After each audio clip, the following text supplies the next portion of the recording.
La maladie dont souffre Naaman, on ne sait pas si elle met sa vie en danger. Mais si on regarde d'un peu plus près son comportement, une chose est sûre, c'est que ce grand général syrien, ce vaillant guerrier, comme dit le texte, cet homme se conduit très mal. Je vous invite à revenir avec moi un petit peu sur le début de l'histoire. Il est étonnant. Le début de cette histoire, en fait, l'histoire, elle commence avant son début. Le début de l'histoire, on ne nous le raconte pas, parce qu'il est sous-entendu. Le début de l'histoire, c'est une razzia. Vous savez, ces expéditions horribles, comme il en existe encore aujourd'hui. Une expédition où les ennemis, les voisins, viennent enlever les femmes et les enfants du pays d'à côté, les arracher à leur patrie, à leur famille, pour en faire des esclaves sexuels quand ce sont des femmes, des esclaves tout court quand ce sont encore des enfants et qu'elles ont de la chance. Cette petite fille arrachée à sa famille, le grand général araméen l'a gardée pour chez lui, en cadeau pour sa femme.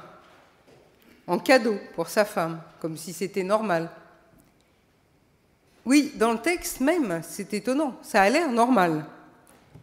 Alors je sais bien que c'est une autre époque, un monde qui ne connaît pas encore l'ordre d'aimer son prochain comme soi-même, ce commandement qu'on croit connaître aujourd'hui mais qu'on oublie si facilement. Mais pour moi, franchement, et je pense pour beaucoup de personnes qui ont lu ou entendu ce texte au fil des siècles, au début de l'histoire, ce Naaman, franchement, il pourrait bien mourir de sa lèpre ou d'autre chose, ça ne serait pas une grande perte. Sauf pour son roi.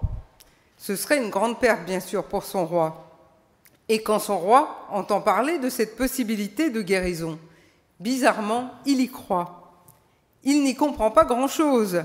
Il s'adresse au roi d'Israël, parce qu'il ne sait pas qui est le prophète Élisée. Mais il se dit que ça vaut la peine d'essayer. Et c'est dans cette situation de trêve momentanée entre les deux pays, quand le roi d'Israël reçoit la demande de guérison, dans cette situation, c'est tout à fait normal qu'il ait peur. Il se dit, voilà, le voisin me demande quelque chose d'impossible, et ce sera encore un prétexte pour nous faire la guerre, je ne vais pas pouvoir le guérir, son général. Il va me le reprocher, et il va nous faire la guerre. Constatez, dit-il, constatez, je vous prie, qu'il me cherche querelle. Encore des massacres pour mon peuple, encore des prisonniers, encore des razzias. Oui, il y a de quoi déchirer ses vêtements. Et pourquoi le deuxième livre des rois nous raconte-t-il que cette petite servante est allée dire que le prophète pouvait guérir son ennemi? Pourquoi? Pour la même raison qu'il nous raconte ensuite l'intervention d'Élisée, pour nous montrer qu'un étranger, un ennemi, et pas n'importe lequel, un général, peut reconnaître, nous allons le voir, la grandeur du Dieu d'Israël. Le texte nous le dit, toutes ces personnes, volontairement ou involontairement, ensemble ou séparément, travaillent dans le même sens, aider un étranger à guérir, et ainsi, en l'aidant gratuitement, l'aider à reconnaître la grandeur du Seigneur Yahvé. Tous, d'une manière ou d'une autre, sont animés par l'Esprit du Seigneur. Même les propres serviteurs de Naaman, qui essaient de le calmer et de l'encourager quand il se fâche ou qu'il veut repartir. Et heureusement qu'ils sont tous animés par l'Esprit du Seigneur, parce que reconnaissons que pour aider Naaman, ce n'est pas une petite affaire. Non seulement il est arrivé en étalant ses richesses et ses beaux vêtements, mais il exige d'être reçu avec les honneurs. Quand Élisée lui envoie un messager au lieu de le recevoir lui-même, il se vexe. Il voulait une démonstration de puissance, et c'est dans le petit Jourdain qu'on l'envoie se laver. Il est sur le point de partir, et qui sait ce qui pourrait se passer? Encore une guerre, probablement. Il pourrait rentrer en disant « Leur prophète n'a même pas voulu me recevoir, quel affront !» Et voilà que le miracle se produit. Le vrai miracle, le plus important, se produit dans son cœur.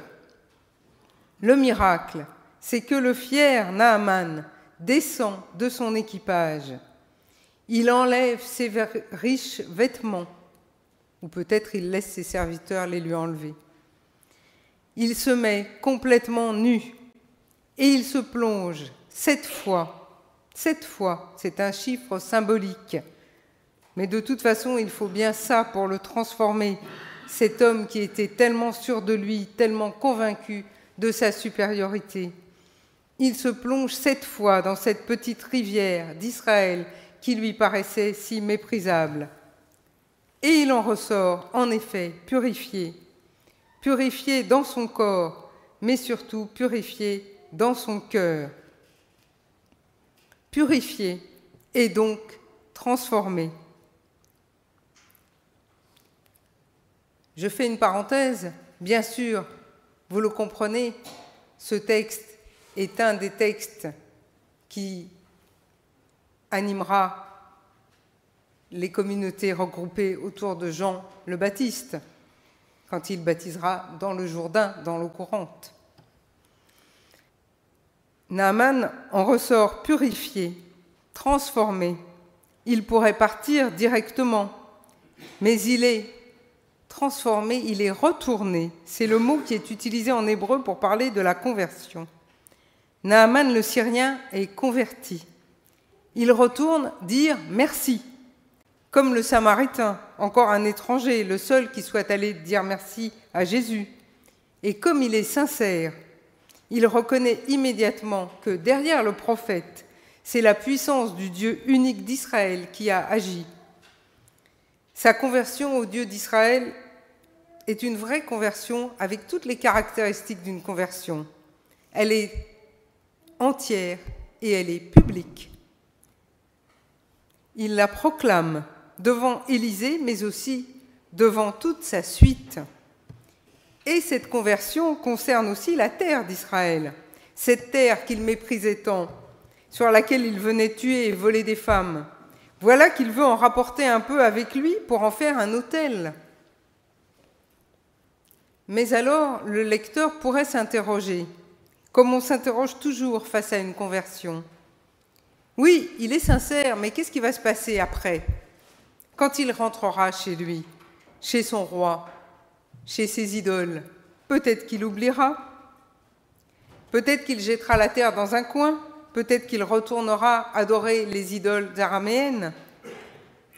Peut-être que, comme tout le monde, parce qu'il est impossible de faire autrement, il sera obligé de faire des compromis entre les exigences de sa foi en Yahvé et les nécessités, les aléas de sa vie.